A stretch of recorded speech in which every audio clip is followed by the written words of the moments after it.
अमित शाह হুঙ্কার দিতেই সীমান্তে কাটতে চলেছে কাঁটাতারের জট। অবশেষে পথে আসতে বাধ্য হলো সরকার। সীমান্ত সুরক্ষায় রাতারাতি জমি দিতে রাজি হলো মমতা বন্দ্যোপাধ্যায়ের সরকার। आप जानबूझकर बॉर्डर पर भूमि नहीं देते हो क्योंकि घुसपैठ चलती रहे, आपकी वोट बैंक बढ़ती रहे।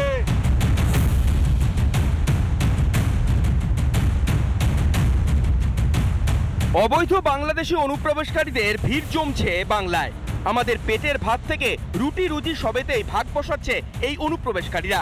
কিন্তু এত কিছুর পরও সীমান্ত এলাকায় কাঁটাতারের জন্য জমি দিতে প্রবল আপত্তি রাজ্যের।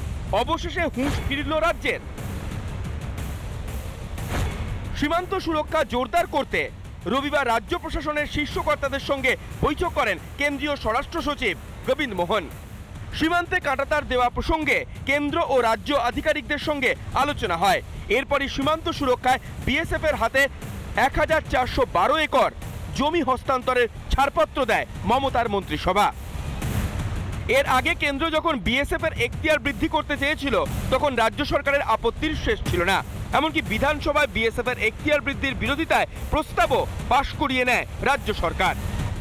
খেলার নাম বাবাজি, জমি যদি আগে দেওয়া হতো তাহলে নিশ্চিতভাবে দেশের এবং রাজ্যের অভ্যন্তরীণ নিরাপত্তার ক্ষেত্রে সেটা সহায়ক। মুখ্যমন্ত্রী অমিত শাহজি আর মোদিজিকে প্রচন্ড ভয় পান।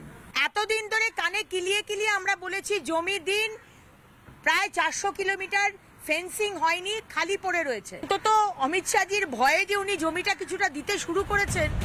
সীমান্তে বিএসএফ চৌকি হলে বন্ধ হবে পাচার, বন্ধ হবে অনুপ্রবেশ। কিন্তু এক্ষেত্রে রাজ্য সরকারের সদিচ্ছা নিয়ে প্রশ্ন তুলেছেন স্থানীয়রা।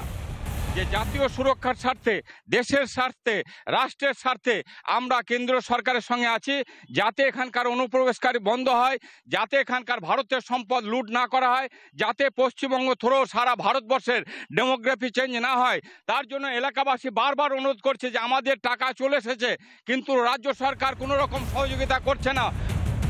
অনুপ্রবেশে নাজেহাল স্থানীয়রা, অথচ এতদিন কানে ঢোকেনি রাজ্য সরকারের। কথায় বলে বেটার লেট দ্যান নেভার। কেন্দ্রীয় স্বরাষ্ট্রমন্ত্রী অমিত শাহের ধমক খেয়ে শেষ পর্যন্ত জমি দিতে বাধ্য হলো মমতা বন্দ্যোপাধ্যায়ের সরকার।